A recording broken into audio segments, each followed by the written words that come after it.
अम्मा, इतनी सारी मछलियाँ।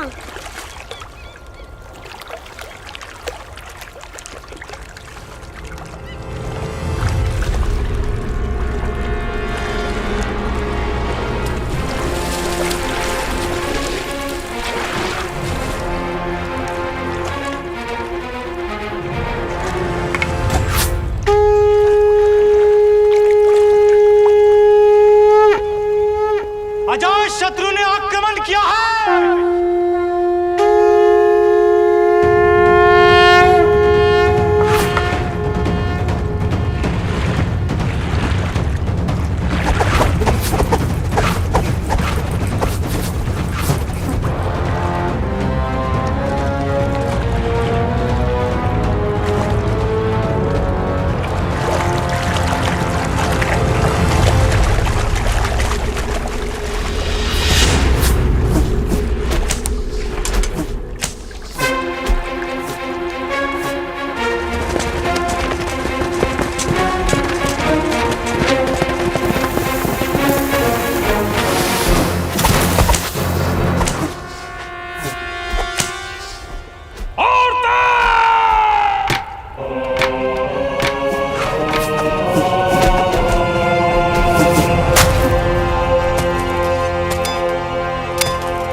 हम भाग क्यों रहे हैं? क्योंकि मैं तुझे जिंदा रखना चाहती हूँ। जिस दिन तू हथियार चलाना सीख जाएगी, उस दिन मुझसे यही सवाल पूछना। भूलना मत, हम भाग क्यों रहे हैं। हम कहाँ जाएंगे? जहाँ सर छिपाने की जगह मिल जाए, जहाँ सबकी धरती बराबर हो, सबका आसमान बराबर हो।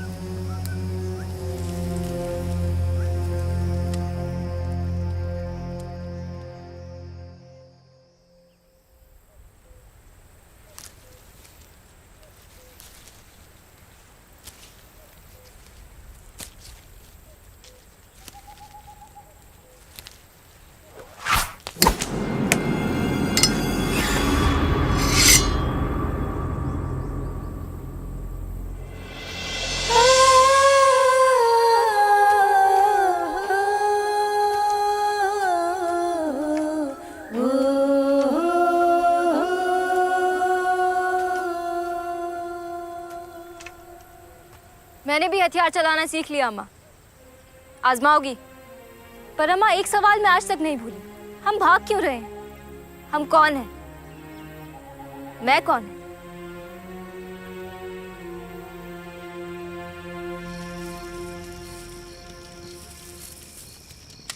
ये तो घास है। इसे मुंह में रख। अम्मा अगर उत्तर चाहती है तो इसे मुंह में रख।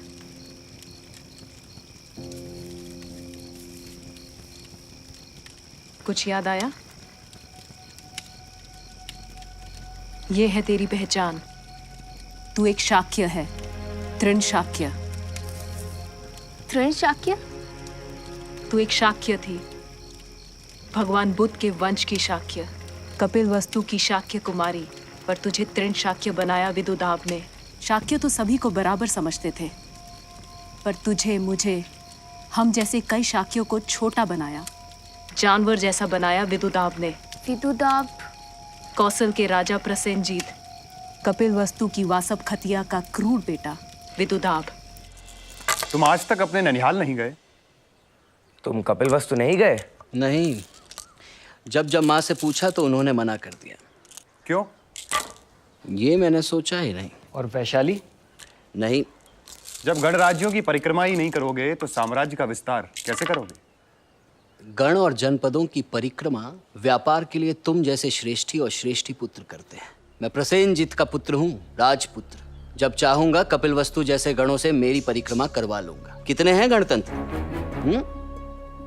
वैशाली के लिच्छवी और मिथिला के विदेह, कपिल वस्तु के शाक्य, रामग्राम के कोलीय, पिपलीवन के मौर्य, कि सुनारा और पावा के मल्ल, केसपुत्र के कालाम, अलकप के बुली और सुनसुमारा के भग। कहाँ हैं उत्तर वैदिक काल के गणतंत्र कुकुर, भोज और सुराष्ट्र? शाक्य गण तो कौशल की जागीर है, मेरी जागीर है। और दूसरे गण और गणसंघ कब तक बचे रहेंगे? जो कौशल से बच गए तो मेरे बहनोई मगध सम्राट अजात शत्रु से उन्हें कौन बचाएगा? उत्तरा पथ पर ध्वज लहराएगा विदुदाब, या विदुदाब की बहन वजीरा के पुत्र का। तुम्हारे आचार्य ने तुम्हें गणतंत्रों का इतिहास तो खूब रटाया है, पर तुम्हें क्या लगता है कुमार विदुदाब कि राजतंत्र गणतंत्रों का विनाश करेंगे और दूसरे महाजनपद चुप रहेंगे?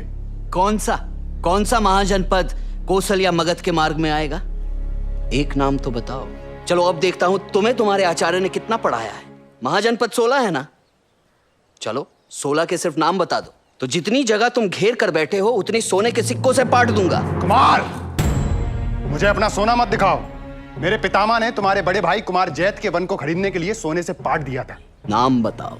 सम्राट अजात शत्रु से युद्ध करने के लिए मेरे पितामह ने तुम्हारे पिता सम्राट प्रसेनजीत को युद्ध की लागत दी थी। नाम बताओ। तुम्हारा अहंकार ही तुम्हारे नाश के लिए काफी होगा, मगर फिर भी सुन लो।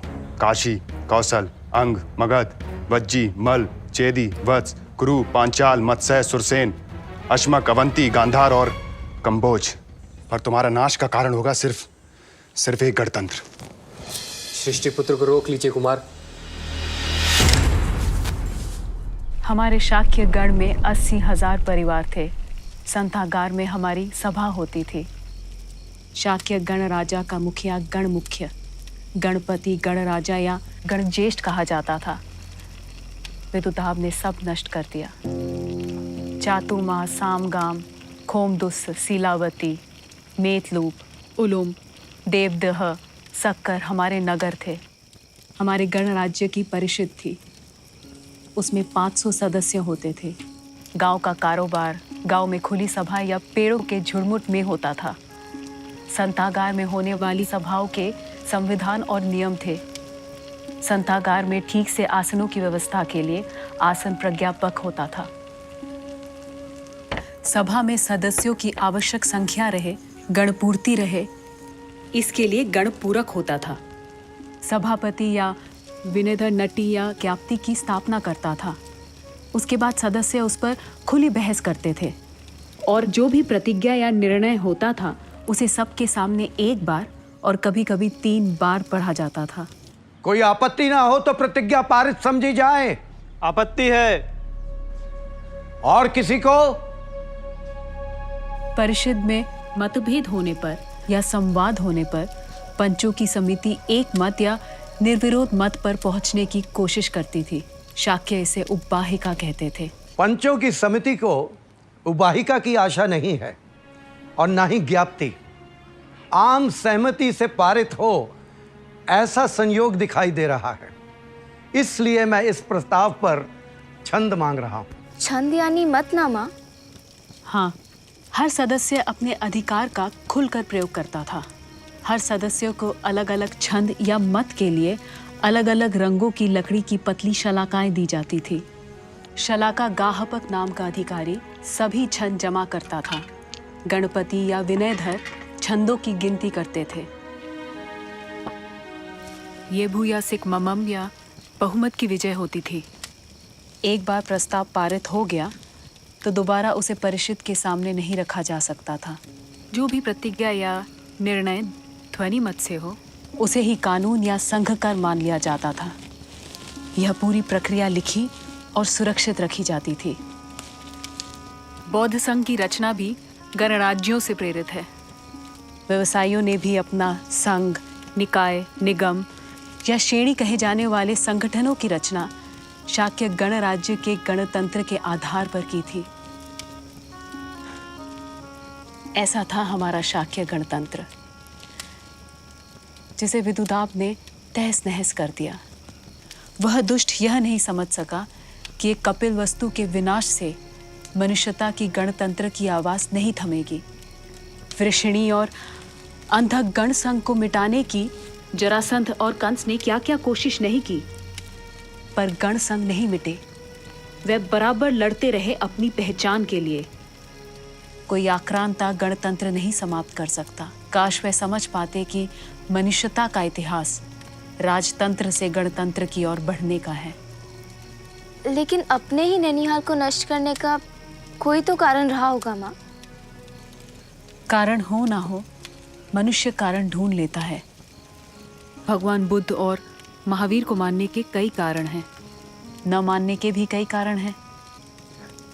विदुदाब ने भी अपना कारण ढूंढ लिया। अपनी माँ वासव खतिया के न चाहने पर भी एक दिन विदुदाब अपने ननिहाल जा पहुंचा।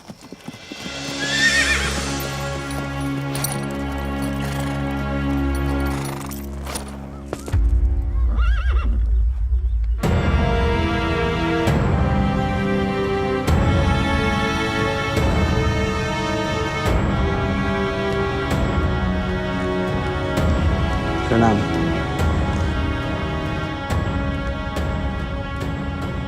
प्रणाम नाना। शाक्यगण में तुम्हारा स्वागत है बेटा। ये शाक्यगण राज्य का संथागार है। यहाँ सभी गण मिलकर गणराज्य की व्यवस्था संभालते हैं। शाक्यगण की व्यवस्था कुछ अजीब नहीं है नाना? गणतंत्र और राजतंत्र में हमेशा से अंतर रहा है बेटा। वह तो मैं भी देख रहा हूं। जब से मैं कपिलवस्तु आया हूं, सारे संबंधियों से मिला। मैंने सबकी वंदना की, सबकी, पर किसी ने मेरी वंदना नहीं की। शाक्यगण में बड़े छोटों की वंदना नहीं करते। क्या पूरे कपिलवस्तु में कोई मुझसे छोटा नहीं है? पूरे नगर में कोई विदुदाब से उम्र में छोटा नहीं है ना? सैकड़ों हैं। तो वे कहाँ हैं? नगर में, नगर के बाहर, गलियों में, बाग बागीचों में, राजप्रासाद में मुझे कोई नहीं मिला जो मुझे प्रणाम करता, मेरी वंदना करता। तुमसे छोटे सभी नगर से बाहर गए हैं ग्राम उत्सव के लिए गांव में। वापस आते ही वे सब तुम्हारी वंदना करेंगे। नाना, सब बच्चों को उनके ननिहाल से उपहार आते थे, पर आज तक आपने अपने नाती के लिए कभी कोई उपहार नहीं भेजा। क्यों नाना? सम्राट प्रसेनजीत के बेटे के लिए उसका नाना क्या उपहार भेजता? महानाम ने अपने नाती से झूठ कहा।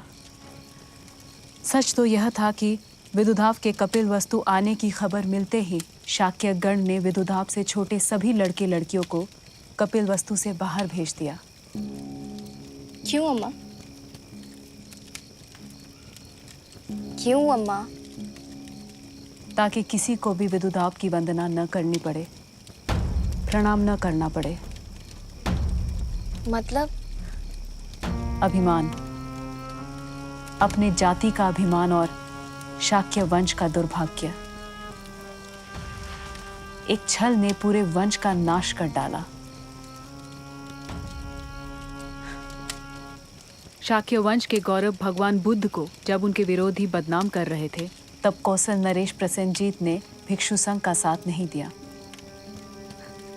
सूरज पर थूकने की मूर्खता मनुष्य ही कर सकता है, भगवान पर आरोप।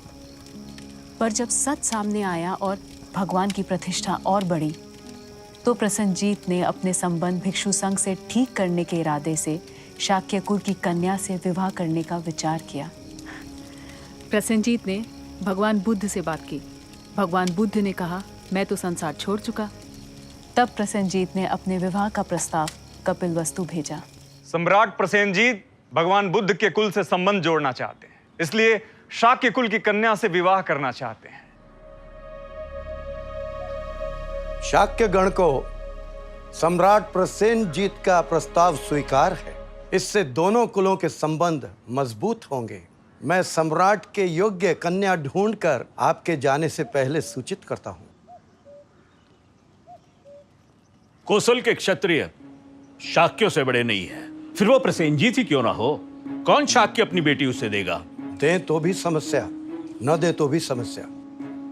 ना दें तो क्या होगा? युद्ध। कोई और रास्ता सोचो।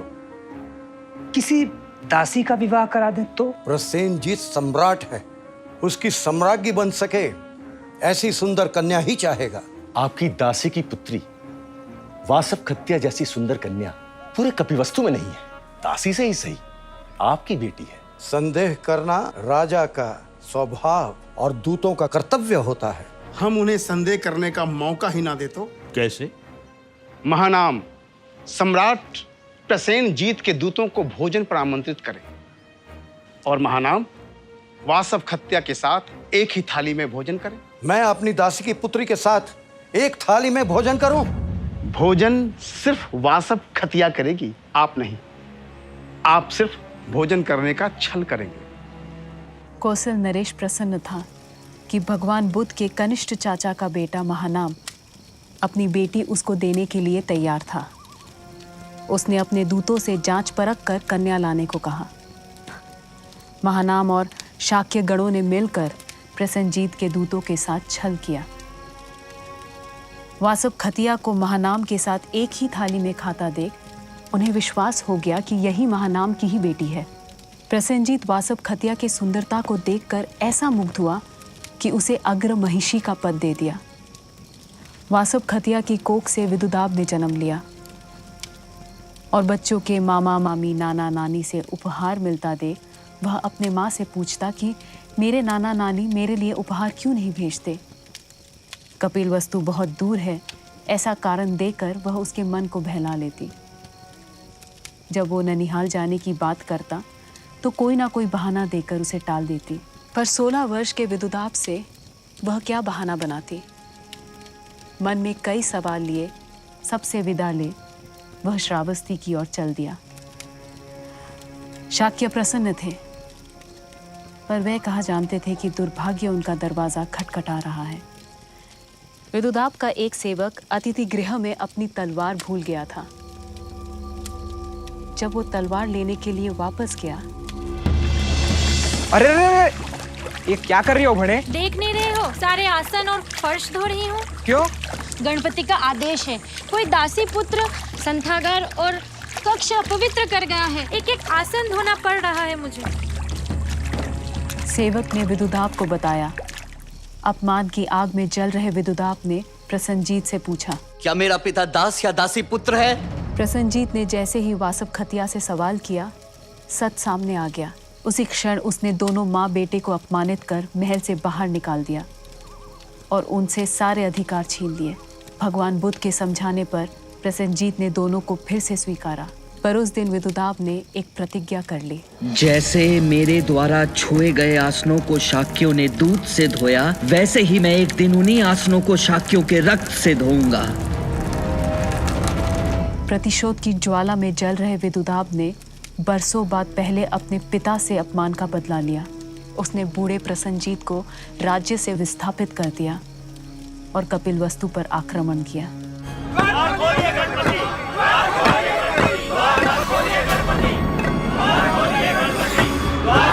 गणपति, यदि नगर द्वार खोले गए तो एक भी शाक्य नहीं बचेगा। गणपति, द्वार खोलने का आदेश दीजिए। जो भाग सकेंगे उनकी जान तो बच जाएगी। गण छंद लेगा।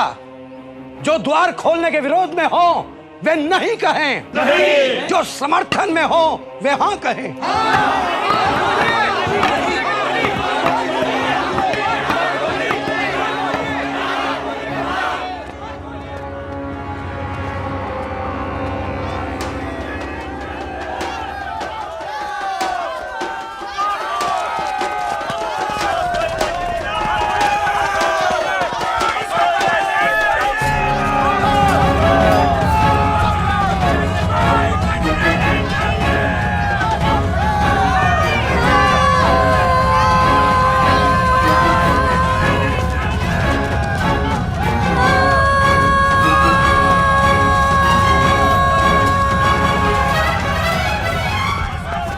नाम क्या है तेरा? कपिला।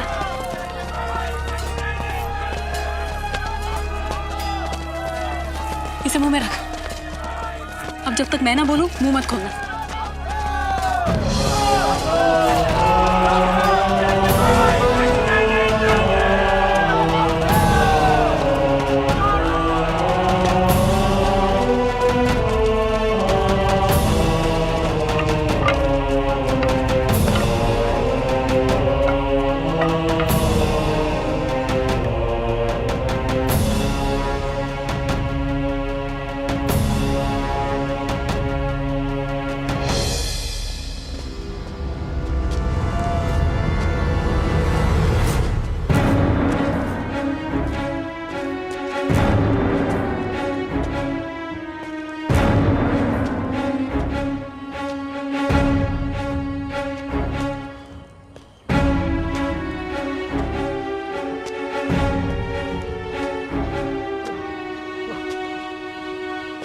अब शाक्यगण क्यों भाग रहा है?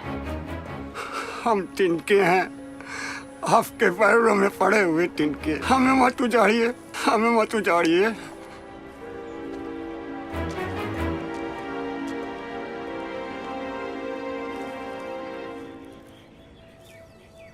तू कौन है? तिनको। तुम शाक्य तिनके नहीं, जानवर हो। चबा कर दिखाओ तिनकों को।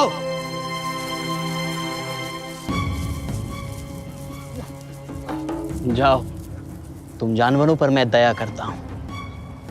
मैं तुम्हें नहीं मारूंगा, पर आज के बाद अपने आप को शाक्य नहीं तृण शाक्य कहना। जो भाग सके वे बच गए। कुछ मुंह में तिनके रखकर बच गए, कुछ मुंह में नल रखकर।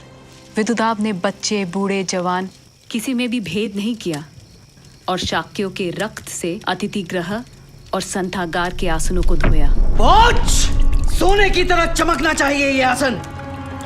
ये दूध नहीं, दुष्ट शाक्यों का रक्त है।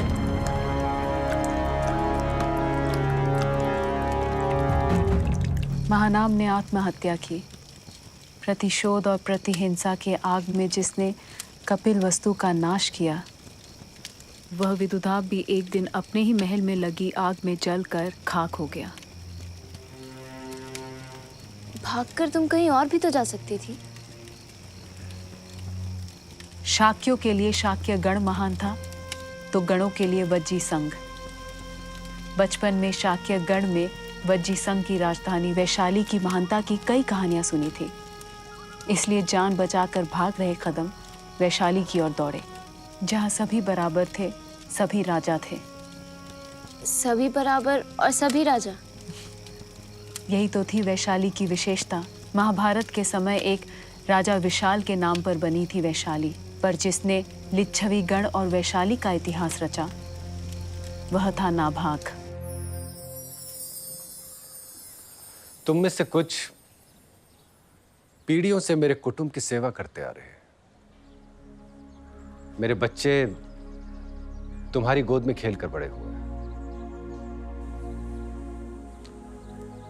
मेरा बोझ तुमने उठाया है। मेरे पीने और नहाने के लिए तुम लोग गंगा से पानी लेकर आते हो। मेरी पालकी तुम्हारे कंधे पर चलती है। मेरी फसल तुम लोग काटते हो, मेरा भोजन तुम लोग पकाते हो, मेरी पत्नी के लिए उपटन तुम तैयार करते हो,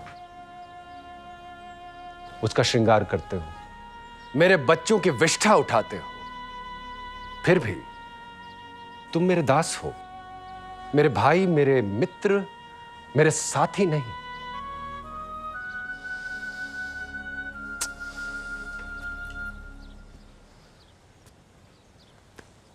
आज मैंने तुम्हें धन्यवाद कहने के लिए बुलाया है। आज से कोई मेरा दास नहीं। इस घर में कोई छोटा कोई बड़ा नहीं। आज से तुम और मैं एक बराबर। दास और स्वामी बराबर कैसे हो सकते हैं राजा? होने चाहिए, होंगे। जो पीढ़ी दर पीढ़ी मेरे कुटुंब के दास रहे हैं वो आज से स्वतंत्र है। राजा, मेरे दादा परदादा सभी राज सेवा में रहे, मैं स्वतंत्र होकर करूंगा क्या? हमारे लिए तो जीना सेवा और मरना सेवा। पेट का गड्ढा भरना और तन ढकने के लिए स्वामियों के उतरे हुए कपड़े, इसी में खुश हैं हम।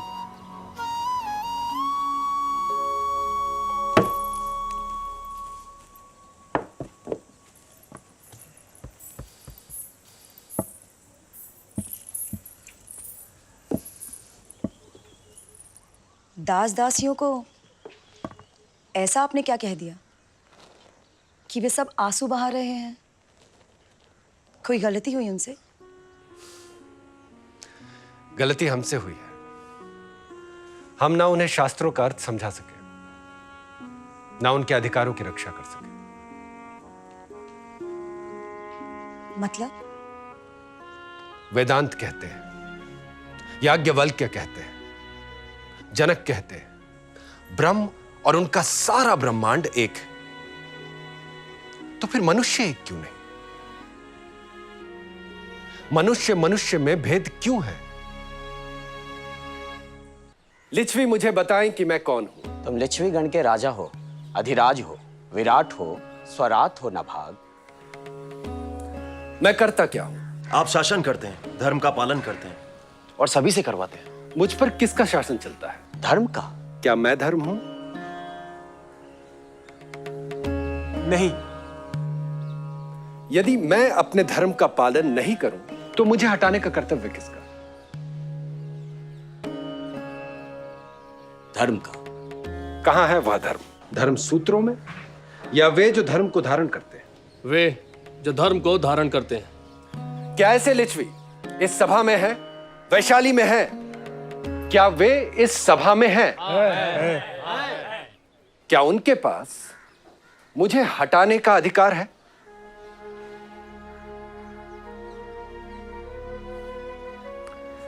लिच्छवियों का मौन बहुत कुछ बोल रहा है। मैं पूछता हूं कि सिर्फ मेरा पुत्र ही, मेरा परिवार ही लिच्छवियों का राजा क्यों बने? यदि ईश्वर के सामने धर्म के शासन में हम सभी समान हैं, तो धर्म पालन करने और करवाने का अधिकार सिर्फ मेरे परिवार के पास ही सुरक्षित क्यों रहे? क्योंकि मैं दिव्य हूं? क्या सिर्फ मैं ही दिव्य हूं? क्या सिर्फ मैं ही महान हूं? क्या मेरे पहले कोई और महान नहीं था? मेरे बाद कोई महान नहीं होगा। महानता सिर्फ मेरे घर में ही पैदा होगी। कोई कह सकता है कि मैं विदेहों के, उपनिषदों के बहकावे में आ गया। मुझे उपनिषद कम पढ़ने चाहिए।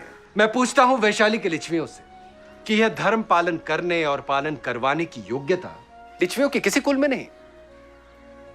परिवार में भी यदि सिंहासन का अधिकार सिर्फ किसी एक के पास रहे, इस विचार ने भी परिवारों को तोड़ा है। इसलिए आज मैंने एक निश्चय किया है। आज से मैं वैशाली के इस सिंहासन को छोड़ रहा हूं और लिच्छवीगढ़ को यह सिंहासन सौंप रहा हूं।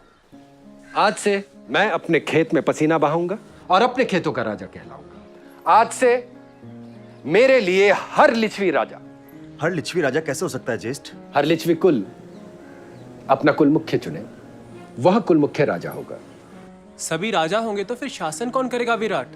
गणपति। सभी कुल मुख्य मिलकर वैशाली का गण मुख्य या गणपति चुने।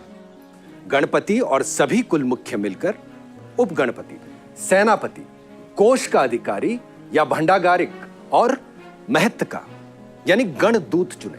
अधिराज, जो गणपति एक बार आसन पर बैठ गया वह फिर आसन छोड़ेगा क्यों? रामायण महाभारत आसन के कारण ही तो लिखे गए थे। जो एक बार गणपति चुन लिया गया वो सदा के लिए गणपति नहीं रहेगा। अर्थात लिच्छवी अपना गणपति बार बार चुने। वैशाली की पवित्र पुष्करणी के जल से गणपति का अभिषेक कर उसे लिच्छवी गणराज्य की जिम्मेदारी दे। सभी कुल मुख्य गणराज्य का हिस्सा हो, सभी बराबर हो।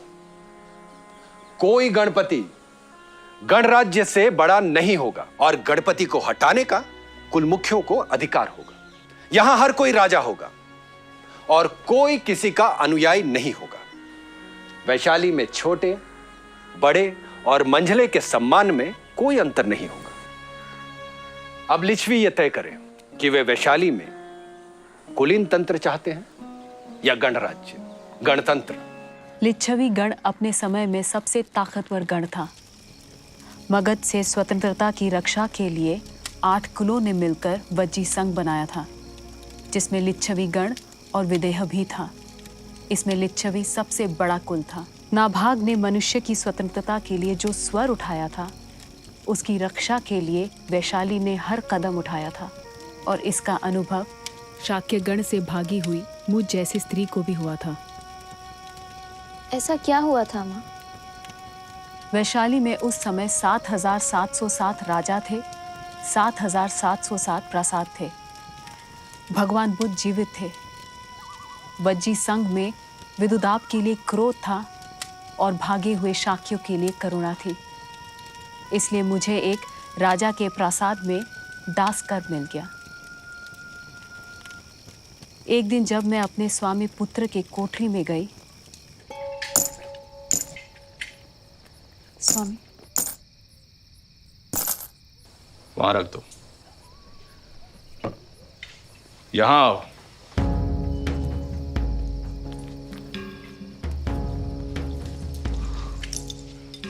तुम्हारा हाथ दिखाओ।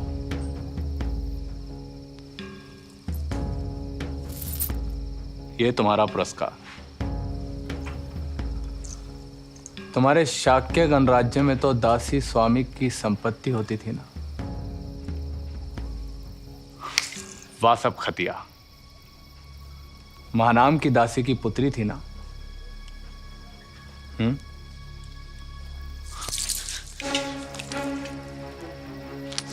आज से मेरा और तुम्हारा स्वामी और दासी का रिश्ता खत्म।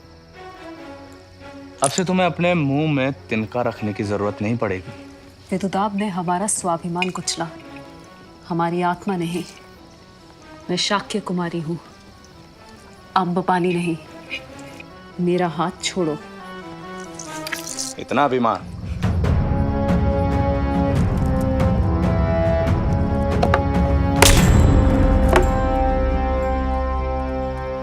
एक बार फिर से मैंने अपने आत्मसम्मान की रक्षा के लिए वैशाली से भागने की कोशिश की, पर दंडाधिकारियों द्वारा पकड़ी गई। मेरे स्वामी पुत्र ने मुझ पर चोरी कर भागने और जानलेवा हमला करने का आरोप लगाया था। शाक्य गण होने के कारण मुझे कानून मंत्री के सामने पेश किया गया। राजा, ये कुलटा झूठ बोल रही है। वाक्परुष, तुमने कानून मंत्री के सामने शब्दों से स्त्री का अपमान किया है। 40 पण दंड इसी समय, नहीं तो मैं तुम्हारे विरुद्ध स्त्री के अपमान की गवाही दूंगा। और एक बात समझ लो कुलपुत्र, सच झूठ का फैसला मैं नहीं, न्यायालय करेगा। न्यायालय के निर्णय आने तक तुम वैशाली छोड़कर नहीं जा सकोगी। ये मेरी दासी है, तब तक ये मेरी सेवा में रहे या कारागार में। मैं कारागार में रहूंगी। तुम गणराज्य के पंथागार में रहोगी और गणराज्य तुम्हारे निर्वाह की व्यवस्था करेगा। लिच्छवी गणराज्य में 7 स्तरीय अदालतें हैं। तुम दोनों को अपने को निर्दोष साबित करने के लिए 7 अवसर मिलेंगे। हमारी वैशाली की निचली अदालत यानी विनिश्चय महामत्ता में तुम्हारी प्राथमिक सुनवाई होगी। निचली अदालत के फैसले से तुम खुश ना हो तो तुम फिर सुनवाई के लिए वो हारिक और अंतोकारिक अदालत में जा सकती हो।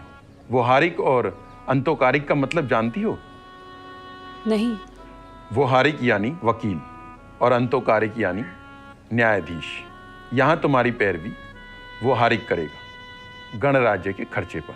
उनके फैसले से भी यदि तुम संतुष्ट नहीं हो तो तुम्हें सूत्रधारों की अदालत में जाना होगा। सूत्रधार यानी?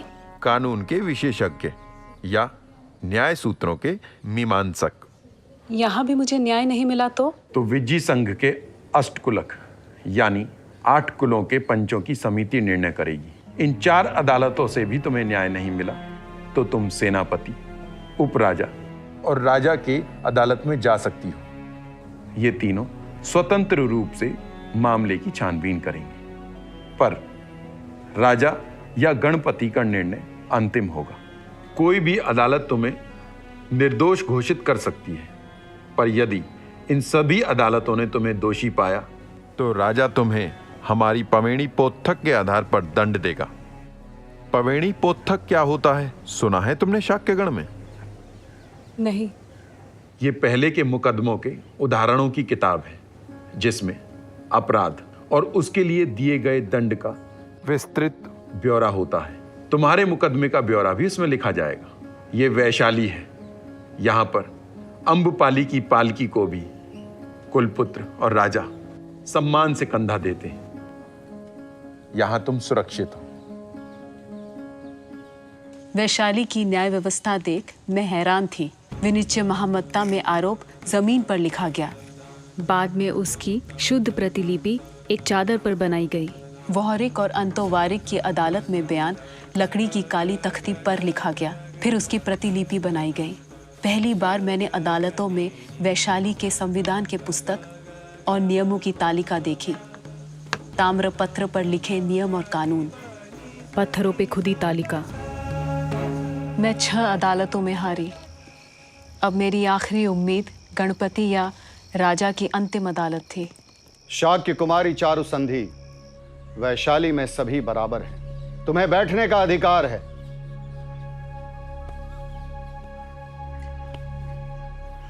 शाक्य कुमारी को 6 अदालतों ने दोषी पाया, क्योंकि इसके समर्थन में एक भी गवाह नहीं है।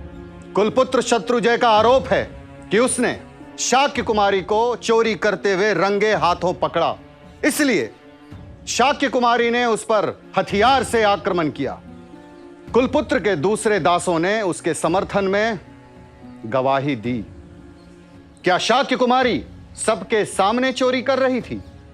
राजा ने एक एक कर मेरे खिलाफ लगे सारे प्रमाणों की धज्जियां उड़ा दी। मेरी जांच में मैंने यह पाया कि एक भी गवाह उस घटना का साक्षी नहीं था। क्या वज्जी संघ को इस बात का आश्चर्य नहीं होता कि शाक्य कुमारी को वैशाली से भागने के कई अवसर थे, परंतु वह नहीं भागी। वह कारागार में नहीं, पंथागार में रहती थी। मैंने भी उसे भागने के अवसर प्रदान किए, परंतु वह नहीं भागी, क्योंकि उसे वैशाली के गणतंत्र में विश्वास था। क्यों सारे निर्णय शाक्य कुमारी के विरुद्ध सिर्फ इसलिए लिए गए क्योंकि वो लिच्छवी गणराज्य या वज्जी संघ की नहीं, बल्कि वैशाली की एक साधारण सी दासी है, जो निर्बल है, लाचार है, निर्धन है। क्यों सारे निर्णय शाक्य कुमारी के विरुद्ध सिर्फ इसलिए लिए गए क्योंकि कुलपुत्र के पिता लिच्छवी गणराज्य की सेना के एवं विदेशों के मामलों की जानकारी रखने वाले 9 सदस्यों की समिति के सदस्य हैं। यदि ऐसा है तो यह उस सिद्धांत की हार है जिसके लिए हमारे पूर्वज नाभाग ने सिंहासन छोड़ा था। क्या एक दासी को अपने आत्मसम्मान की रक्षा करने का अधिकार नहीं? क्या एक दासी मनुष्य नहीं है? ये कैसी जाति बनाई है हमने जिसे हम दासी कहते हैं? स्त्री आपसे कोई विशेष अधिकार नहीं मांग रही, पर उससे अन्याय करने का किसी को भी अधिकार नहीं, किसी को भी अधिकार नहीं। मनुष्य जाति तब तक स्वतंत्र है जब तक स्त्री स्वतंत्र है। शाक्य कुमारी के पक्ष में एक भी साक्ष्य ना हो तो भी उसे संदेह का लाभ मिलना चाहिए। इसलिए मेरा पुत्र दोषी है गणपति।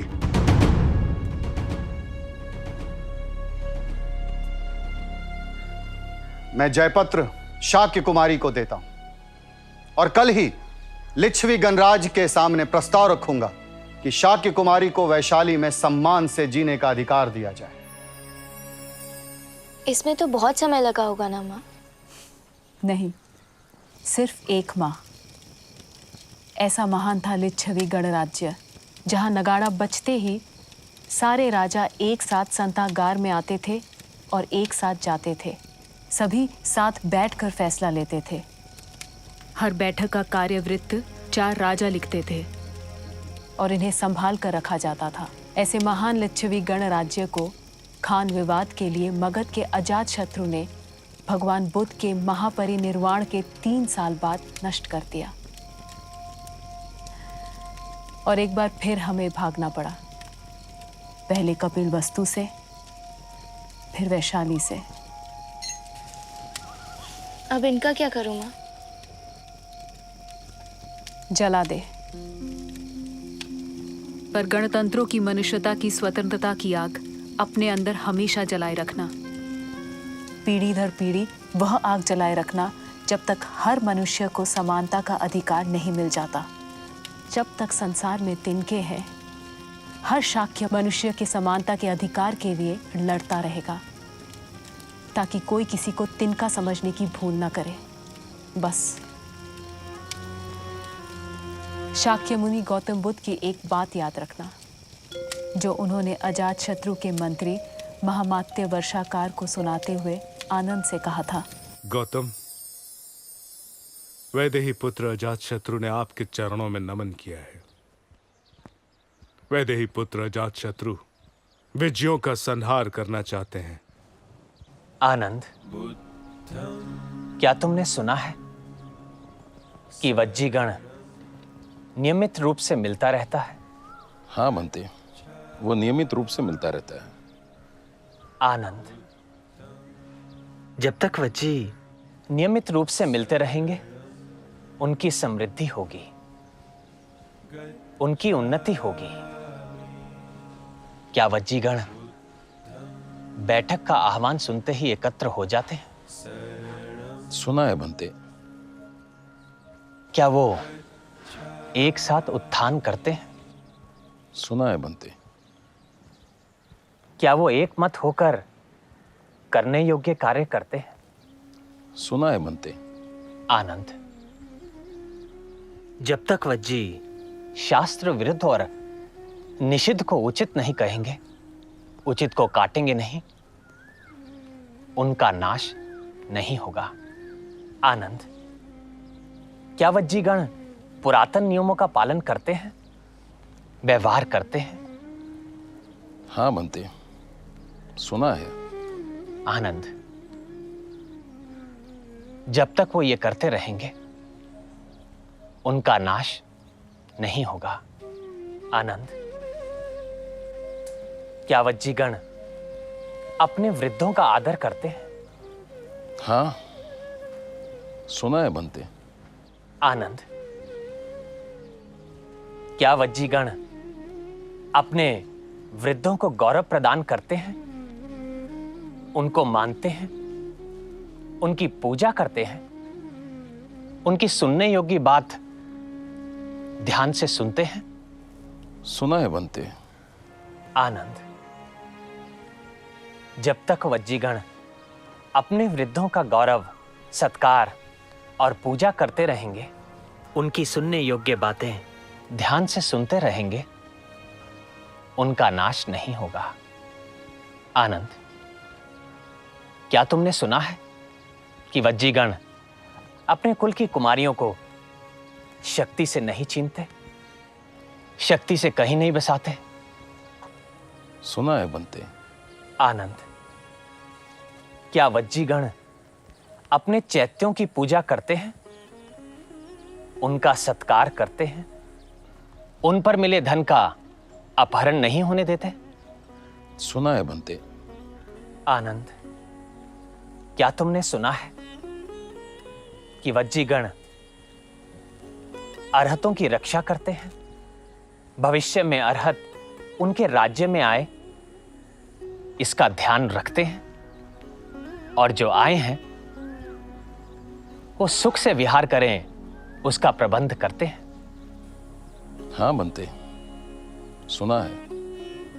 आनंद, जब तक वज्जीगण ये सब करते रहेंगे तो उनका नाश नहीं होगा। जब तक ये 7 धर्म वज्जीगण में वर्तमान रहेंगे उनका नाश नहीं होगा।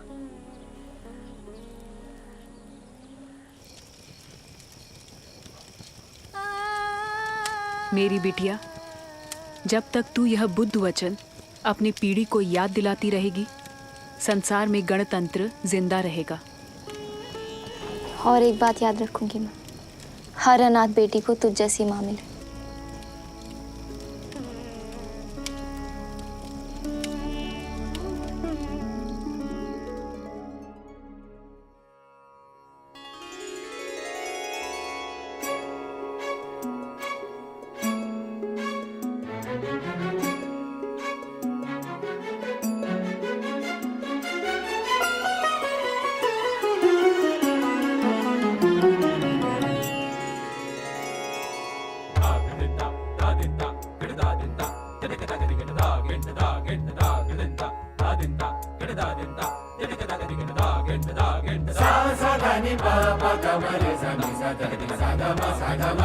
Sa